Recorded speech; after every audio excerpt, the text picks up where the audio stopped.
નમસ્કાર વિદ્યાર્થી મિત્રો, આપ સૌનું સ્ટડી પેનલ પર હાર્દિક સ્વાગત છે।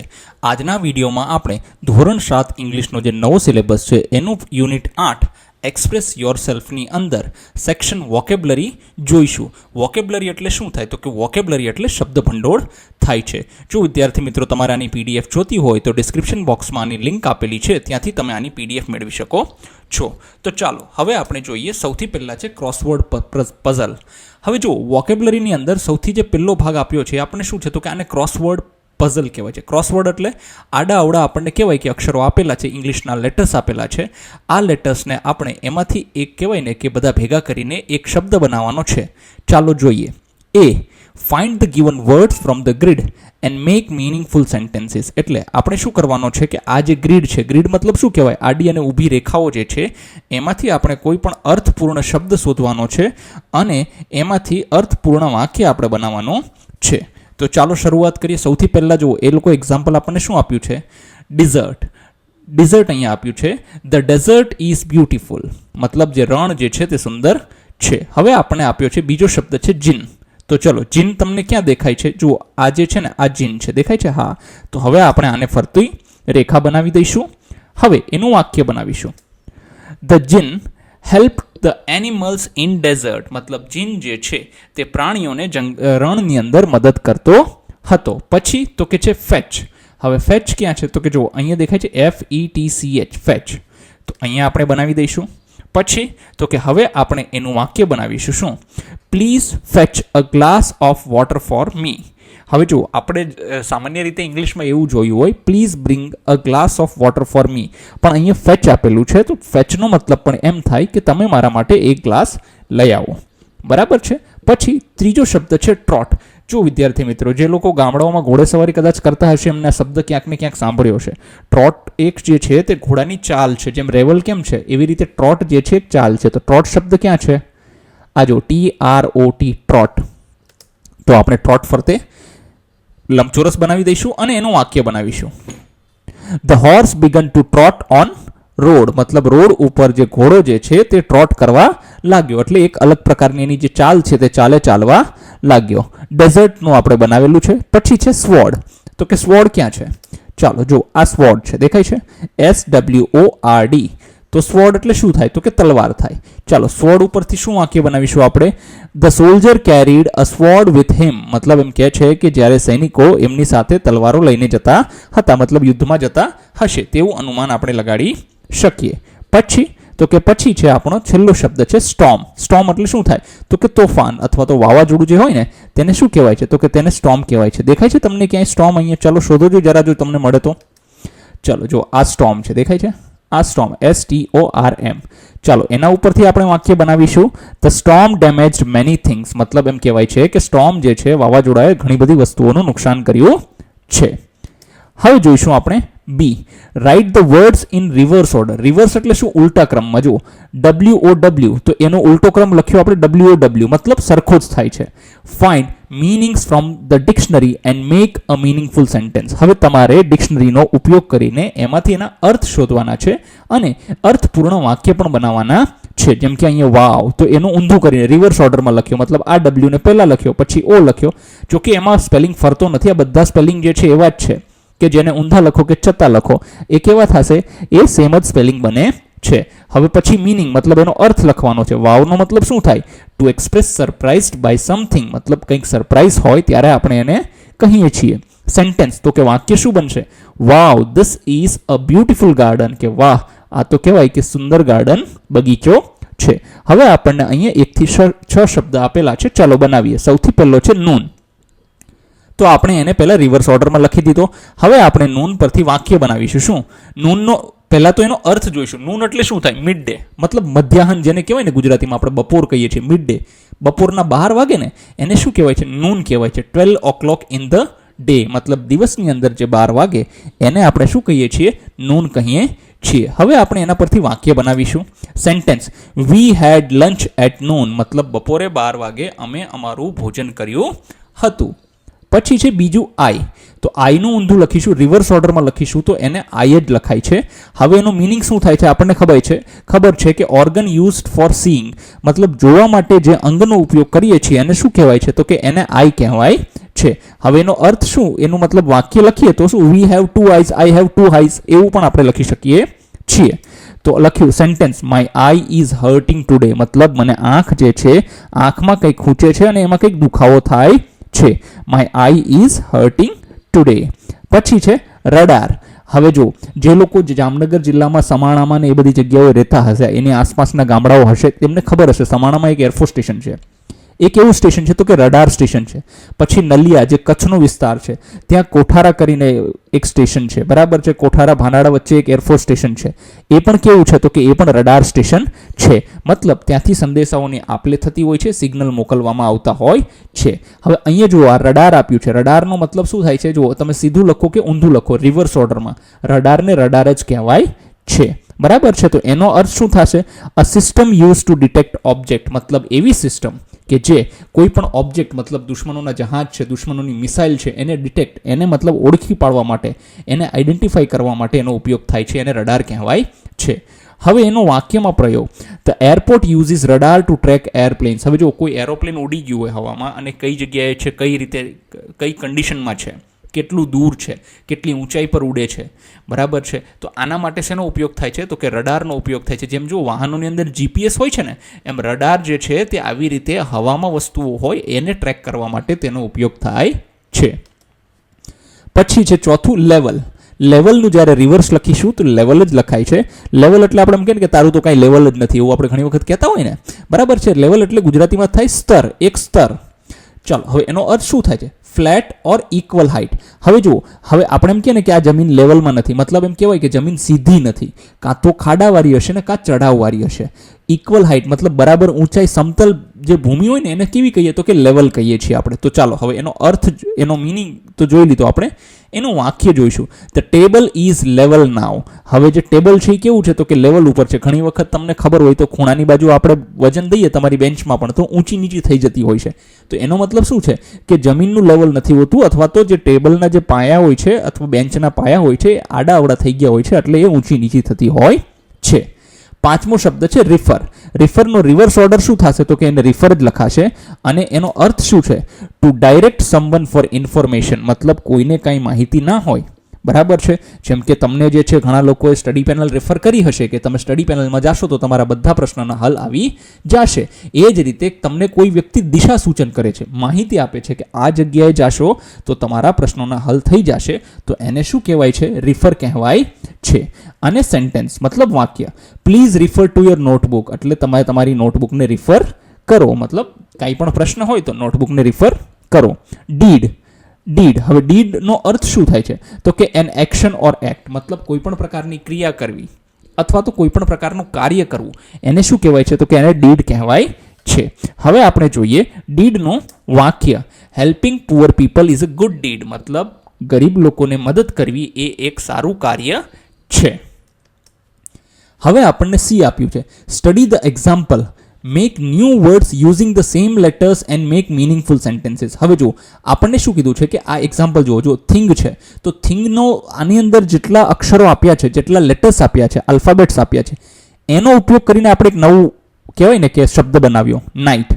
હવે આ નાઇટ જે શબ્દ છે એને પછી વાક્યમાં પ્રયોગ કરીશું. જેમ કે થિંગમાંથી નાઇટ શબ્દ બનાવ્યો, he ate too much last night. એમ કહેવાય છે કે એને ગઈ રાત્રિએ ખૂબ જ જમી લીધું હતું. તો હવે આપણને 1 થી 6 શબ્દ અહીંયા આપ્યા છે. આપણે આમાંથી જ આને આડા અવડા કરીને એક નવો શબ્દ બનાવીશું અને પછી એના ઉપરથી શું બનાવીશું? તો કે એક વાક્ય બનાવીશું. ચાલો સૌથી પહેલા જોઈએ એક્ટ. તો એક્ટનું બનાવ્યું કેટ. તો કેટનું શું વાક્ય બનશે? The cat is sleeping on the sofa, મતલબ કેટ, બિલાડી જે છે તે સોફા ઉપર સૂતી છે. પછી છે પોસ્ટ. પોસ્ટ એટલે કંઈ પણ ટપાલ નાખવી, એ કરવી, બરાબર છે. અથવા તો આજકાલ તમે સોશિયલ મીડિયા ઉપર કંઈ પોસ્ટ કરો તો એને પણ પોસ્ટ કરેલી કહેવાય. એના ઉપરથી શું બને છે? તો કે પોટ્સ. પોટ્સ એટલે માટલા. વાક્ય બનાવીએ, the pots R kept in the kitchen, મતલબ કે માટલાઓ જે છે તે રસોડામાં રાખવામાં આવ્યા છે. પછી છે ટોન અને નોટ. તો કે ટોન જે છે શું છે? તો કે તમારો અવાજ ઊંચો નીચો એને ટોન કહેવાય. નોટ એટલે કોઈ પણ વસ્તુની નોંધ લેવી, એને નોટ કહેવાય. તો આપણે નોટનું વાક્ય બનાવીશું. ચાલો, આઈ રોટ અ નોટ ફોર માય ફ્રેન્ડ, મતલબ મેં મારા મિત્ર માટે એક નોંધ કરીને રાખી છે. પછી છે હાર્ટ. તો હાર્ટમાંથી જે શબ્દ નવો બનાવીશું આપણે એ કયો થશે? અર્થ. તો અર્થ, જો એવું જરૂરી નથી કે તમે આ જ શબ્દ બનાવો વિદ્યાર્થી મિત્રો, તમે અલગ શબ્દ પણ બનાવી શકો છો. હવે જોઈએ sentence. The earth moves round the sun, મતલબ એમ કહેવાય છે કે પૃથ્વી જે છે તે સૂર્યની આસપાસ ફરે છે. પછી છે સાયલેન્ટ અને લિસન. ચાલો હવે આને જોઈએ. જો સાયલેન્ટ અને લિસન, તો સાયલેન્ટમાંથી કયો શબ્દ બનાવ્યો આપણે? લિસન બનાવ્યો છે. ચાલો તો લિસનનું વાક્ય બનાવીશું. Please listen carefully to the teacher, મતલબ તમે શિક્ષકને ધ્યાનથી સાંભળો. પછી છે સ્ટેટ. સ્ટેટ એટલે શું થાય? બે આના અર્થ થાય. એક તો રાજ્ય થાય છે, બીજું સ્થિતિ પણ થાય છે. કે તમારું મેન્ટલ સ્ટેટ કેવું છે, મતલબ કહેવાય કે તમારી માનસિક સ્થિતિ કેવી છે એમ. અને સ્ટેટ એટલે આપણને ખબર છે ગુજરાત એક સ્ટેટ છે, તો રાજ્ય થાય છે. હવે એના ઉપરથી આપણે જે શબ્દ બનાવ્યો કયો છે? તો કે ટેસ્ટ. હવે ટેસ્ટ એટલે શું થાય? તો કે સ્વાદ. ચાલો એનું વાક્ય જોઈશું. This mango has a sweet taste, મતલબ આ જે છે મેંગોમાં કેવો છે? તો કે મીઠો સ્વાદ છે. આ રીતે આપણે વાક્ય બનાવીએ છીએ. હવે જોઈએ D. Fill in the blanks as per the given example. હવે જુઓ, આપણને અહીંયા ખાલી જગ્યાઓ આપી છે અને ખાલી જગ્યાઓ આપણે શેમાંથી ભરવાની છે? તો કે કાઉન્ટ્સમાં બે શબ્દ આપ્યા છે, એમાંથી એક શબ્દનો ઉપયોગ કરવાનો છે. જોઈ લઈએ. The water in the river was as clear as glass or mud. હવે જો આપણને શું કીધું છે? પહેલાં તો તમે છે ને પ્રશ્ન સમજો. પ્રશ્ન નહીં સમજાય ને તો તમને કાંઈ જ નહીં સમજાય. શું કહે? The water in the river, મતલબ નદીમાંનું પાણી. Was as clear as glass, મતલબ એટલું ચોખ્ખું છે જેટલું શું? તો કે ગ્લાસ અને મડ. મડ એટલે શું થાય? તો કે મડ એટલે કાદવ કીચડ થાય. ગ્લાસ એટલે શું થાય? તો કે ગ્લાસ એટલે આમ જેની આરપાર જોઈ શકીએ. તો હવે એમ કે છે કે નદીનું પાણી એટલું ચોખ્ખું છે કે એની આરપાર જોઈ શકાય છે, મતલબ એના તળિયે શું છે એ પણ જોઈ શકાય છે. પછી છે the school bag is a rock when it is full. હવે જો અહીંયા શું છે? ઓપ્શનમાં આપણને રોક અને બલૂન આપ્યા છે. રોક એટલે શું થાય? પથ્થર. પથ્થર કેવો હોય? ભારે હોય. બલૂન. બલૂન એટલે શું થાય? તો કે ફુગ્ગો. ફુગ્ગો કેવો હોય? હલકો. હવે શું કીધું છે કે મારું જે સ્કૂલ બેગ છે જ્યારે ફૂલ હોય ત્યારે હલકું ફૂલ થોડું હોય કાંઈ, ફુગાની જેવું હલકું હોય ના હોય. કેના જેવું હોય? તો કે પાણા જેવું ભારે છે એવું મને લાગે છે. આવી જ રીતે આપણે અહીંયા જોઈએ. The little girl sings like a dash, મતલબ બ્લેન્ક. ખાલી જગ્યાને ઇંગ્લિશમાં શું કહેવાય? તમે બ્લેન્ક પણ કહી શકો છો અને ડેશ પણ કહી શકો છો. The little girl sings like a bird or a storm. હવે જો એક નાની છોકરી છે, ગીત ગાય છે. કોના જેવું? પક્ષી જેવું ગીત ગાય છે. સ્ટોર્મ કે વાવાઝોડા જેવું. પક્ષી જેવું જ ગાય ને, તો આપણે અહીંયા લખીશું લાઈક અ બર્ડ. પછી શું કીધું છે? The joke was funny so we laughed or cried. હવે એમ કે છે કે જોક, જે કોઈ વ્યક્તિ આપણને જોક કીધો હોય અને આપણને ખૂબ ફની હોય, મતલબ હસવું આવ્યું હોય, તો લાફ્ડ કહીએ કે ક્રાઇડ? ક્રાઇડ એટલે શું થાય? તો કે રોવું થાય. તો કે ના, આપણે હસ્યા જ હોય ને, સો વી લાફ્ડ. પછી this pillow is as soft as cotton or metal. હવે એમ કે છે કે પિલો. પિલો એટલે શું થાય? આપણે જે ઓશીકું સૂતા પહેલાં જે માથા પાસે રાખીએ ને, તકિયું જેને કહેવાય, ઇઝ એઝ સોફ્ટ એઝ. એ કેના જેવું સોફ્ટ છે? તો કે કોટન જેવું છે કે મેટલ જેવું? કોટન એટલે રૂ, મેટલ એટલે કોઈ ધાતુની વસ્તુ. તો ધાતુની વસ્તુ તો ભારે હોય, પણ અહીંયા શું કીધું છે? સોફ્ટ કીધું છે. અને ધાતુની વસ્તુ ભારે હોય અને કઠણ હોય, તો આપણે શું લખીશું અહીંયા? કોટન લખીશું. પછી ચોથું, the baby laughed like bells or thunder. મતલબ કોઈ બાળક છે એ હસ્યું. કેની જેવું હસ્યું? તો કે બેલ્સ, મતલબ ઓલા ઘંટીઓ વાગે ને એવી રીતે હસ્યું. કાંઈ વાવાઝોડાની જેમ થોડું હશે બાળક, ના જ હશે ને. તો જવાબ શું આવશે અહીંયા? બેલ્સ આવશે.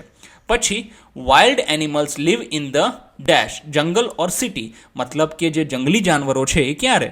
જંગલમાં જ રહે ને, સિટીમાં થોડા રહે, હે ને. તો આપણે અહીંયા લખીશું જંગલ. હવે જોઈએ એક્ટિવિટી. Let's play telephone. શિક્ષક. હવે જો ટેલિફોન એક રમત છે, ખૂબ સરસ ગેમ છે.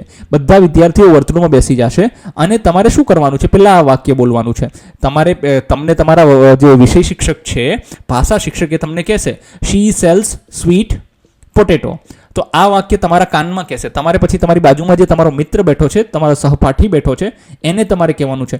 આવી રીતે ધીરે ધીરે વાક્ય આખા વર્ગમાં ફરશે અને છેલ્લે જે વ્યક્તિ બોલશે ને એ કંઈક અલગ જ વાક્ય હશે. તો આની મજા અલગ છે ટેલિફોન ગેમની. તો એવી જ રીતે પછી બીજું વાક્ય, તો આવી રીતે આ તમને તમારા જે વિષય શિક્ષક છે તે વર્ગખંડમાં કરાવશે. આ તમારે જાતે કરવાનું રહેશે. પછી તો કે study the picture, work in pairs and do as your teacher says. હવે એમ કહે છે કે જો તમારા રોજિંદા જીવનમાં જે ઉપયોગમાં લેવાતા હોય ને એવા ચિત્ર તમને આપવામાં આવશે. તમારે શું છે, બરાબર છે, હકીકતમાં જોવા જઈએ ને તો એને ઇમોજીસ કહેવાય. શું કહેવાય? તમને ખબર હોય તો વોટ્સએપની અંદર આપણે કોઈ વસ્તુનો રિપ્લાય કરતા હોઈએ તો ઓલો દાંત કાઢતો ડાગલો એક મૂકીએ અને પછી આમ વાહ કેવું સરસ લાગ્યું છે. તો આવા અલગ અલગ છે, બરાબર છે. એનો અર્થ શું થાય છે એ પણ આપણે જોવાનું છે. જુઓ અહીંયા અમુક આપ્યા છે, જેમ કે આવું કોઈ મૂકે તો એનો મતલબ શું? ગુડ લક, બરાબર છે. પછી આવો મૂકે તો એનો મતલબ શું થાય? કોલ, ફોન કરવો. આવું મૂકે તો શું થાય? નાઇસ. તમે એમ કહો ને કે વાહ, કોઈએ તમને કોઈ વસ્તુ પીડીએફ મોકલી હોય તો શું થાય? નાઇસ, આવું છે. પછી શું છે તો કે આનો અર્થ થાય છે નમસ્કાર. હા, અને આવી રીતે તમને ખબર હોય તો કોઈ પણ નેતા જ્યારે ચૂંટણી ચાલતી હોય ને ત્યારે આવી રીતે બે આંગળીઓ આવી ખુલ્લી રાખીને બતાવે. એનો મતલબ શું છે? વિક્ટરી. જો આ વી બને છે ને, વિક્ટરી એટલે વિજેતા. આ રીતે અલગ અલગ આપણે કહેવાય કે ઇમોજીસ કહેવાય. ને શું કહેવાય? ઇમોજીસનો આપણે ઉપયોગ કરીએ છીએ. પછી શું કીધું છે?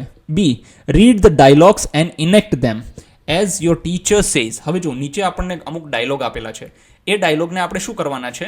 ઇનેક્ટ કરવાના છે, મતલબ એની એક્ટિંગ કરવાની છે. તો જો હવે તમને છે ને 3 જૂથમાં વિભાજિત કરી દેશે, મતલબ આપણે ટોટલ 3 સીન આપીશું. 3 સીન કહેવાય ને એટલે અલગ અલગ પરિસ્થિતિઓ આપીશું, બરાબર છે. હવે એમાં જો આટલા બધા વાક્ય આપણને આપ્યા છે, બરાબર છે. આ વાક્યનો ઉપયોગ કરીને આપણે શું છે? વારાફરતી રોલ પ્લે કરવાનો છે. જુઓ એમાં પહેલો સીન આપ્યો છે, એટલે આમાં જુઓ man, horse, dog, ox, man, એટલે આટલા પાત્ર થશે. 1 2 3 4, પછી તો રિપીટ થાય છે, બરાબર છે. એટલે જેનું નામ જ્યાં છે તે બોલશે. કઈ રીતે બોલશે જુઓ જરા. Hello horse, hello dog, hello ox, time to work. Yes man, I will carry people. પછી ડોગ કે છે, મતલબ એમ કે છે માણસ છે, કે છે કે hello horse, hello dog, hello ox, આપણે કામ કરવાનો સમય થઈ ગયો છે, બરાબર છે. હવે શું કહે છે? પછી કૂતરો એમ કહે છે કે ભાઈ, હોર્સ એમ કહે છે કે ચલો હું લોકોને લઈ જઈશ. ડોગ શું કહે? I will help in hunting, મતલબ કે હું શિકાર કરવામાં તમારી મદદ કરીશ. Ox, I will pull the plough. હવે કહેવાય કે ઓક્સ શું કહે છે? ઓક્સ એટલે બળદ. બળદ એમ કહે છે કે હું તમને મતલબ કહેવાય કે હળ ચલાવવામાં મદદરૂપ થઈશ. Man, where is camel? માણસ પૂછે છે કે ભાઈ કેમલ, ઊંટ ક્યાં છે? Horse, he is sitting in the desert, મતલબ એ રણમાં બેઠો છે. ડોગ કે છે હી ડઝ નથિંગ, એટલે કૂતરાએ કીધું કે એ કાંઈ કામ કરતો નથી. ઓક્સ, હી ઓનલી સેઝ હમ્પ, મતલબ એ ખાલી ને ખાલી શું કહે છે? તો કે હમ્પ કે છે. તો આવી રીતે આપણે જે છે ને શું કરીશું કે આવી રીતે આનું ઇનેક્ટિંગ કરીશું, મતલબ આનો અમલ કરીશું. The horse went to the camel. પછી જે છે એની પાસે કોણ જાય છે? તો કે હોર્સ જાય છે. જો આવી રીતે આ જેટલા પાત્ર અહીંયા આપ્યા છે ને એટલા વ્યક્તિઓ આપણે થઈ જવા જોઈએ. Camel, come and work like us. Hump, come on camel, work is fun. Hump, if you don't help we must work more. Hump, the animals went to the man. હવે જો અહીંયા એમ કહે છે કે ભાઈ બધા એને આપણે વાર્તા જેમ આગળ જોઈ, બરાબર છે, એ મુજબ જ છે. શું છે કે ઘોડો આવીને મળે છે, કૂતરો આવીને મળે છે, બળદ આવીને મળે છે, પણ બધાને ઊંટ શું કહે છે? હમ્પ હમ્પ હમ્પ કહે છે. પછી બધા જે પ્રાણીઓ જે છે તે માણસને ફરિયાદ કરવા જાય છે. હવે બીજું સીન બને છે. Horse, man, the camel does not help us. He only says hump. That's not fair. Jinn, the camel is lazy. Don't worry, I will talk to him. હવે જો આમાં છે ને આ જે કાઉન્ટ્સમાં આપેલું છે ને એ બોલવાની જરૂર હોતી નથી. હવે શું કહે છે ખબર છે કે ભાઈ બધા જઈને ફરિયાદ કરે છે કે એ કાંઈ કામ કરતો નથી ને ખાલી હમ્પ કહે છે, અને બળદ એમ કહે છે કે આ વસ્તુ ઠીક કહેવાય નહીં. માણસ પછી જીનને કહે છે કે ભાઈ આ છે ને કે હવે આળસુ પ્રાણી છે. તો જીન એમ કહે છે કે તમે ઉપાધિ કરોમાં, ટેન્શન લ્યોમાં, ડોન્ટ વરી, હું જઈને વાત કરું છું. હવે સીન ત્રીજો આવે છે. જીન, હવે જો આને વાંચવું તો Djinn says, why don't you work? Camel said, hump. Djinn said, you said hump, then take this. હવે એમ કહે છે કે ભાઈ એમ કહે છે કે તું કેમ કામ નથી કરતો? એટલે ઊંટ કહે છે હમ્પ. તો એમ કહે છે કે ભાઈ હવે કામ કર, તારે જો હમ્પ જ તને થઈ જશે, મતલબ પીઠ ઉપર જે છે મોટું એવું શું થઈ જશે? તારો વાહો જે છે ડેવલપ થઈ જશે. કેમલ કહે છે what is this? That is your hump. Now you will work with your hump, but how? Your hump stores food, you can work four 3 days without eating. હવે એને પછી સજા મળી જાય છે. મતલબ આ એક પ્રકારનું કે ને કે તમારે નાટક કરવાનું છે. એ નાટક તમારે વર્ગખંડમાં તમારા વિષય શિક્ષકની મદદથી તમે કરી શકો છો. પછી આવ્યું છે ડુ ઇટ યોર સેલ્ફ. જુઓ ડીઆઈવાય એટલે do it yourself. Visit the shopkeeper and ask him or her some questions. Prepare a dialogue based on it. જો હવે તમારે છે ને તમારે શોપકીપર મતલબ આજુબાજુમાં જે દુકાનવાળા હોય ને હવે હકીકતમાં જોવા જઈએ તો આ શું કરીએ, દુકાનવાળો કોઈ આપણો ઇંગ્લિશમાં જવાબ નથી દેવાનો.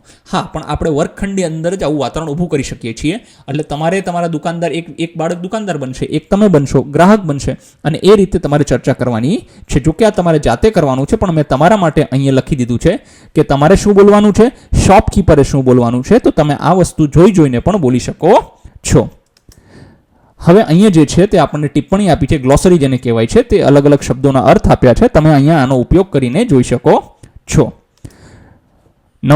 વિદ્યાર્થી મિત્રો, જો તમારે આની PDF જોતી હોય તો તમને જે છે અમારી ટેલિગ્રામ ચેનલની લિંક જે ડિસ્ક્રિપ્શન બોક્સમાં આપેલી છે ત્યાં જઈને તમે આની PDF મેળવી શકો છો. ધન્યવાદ.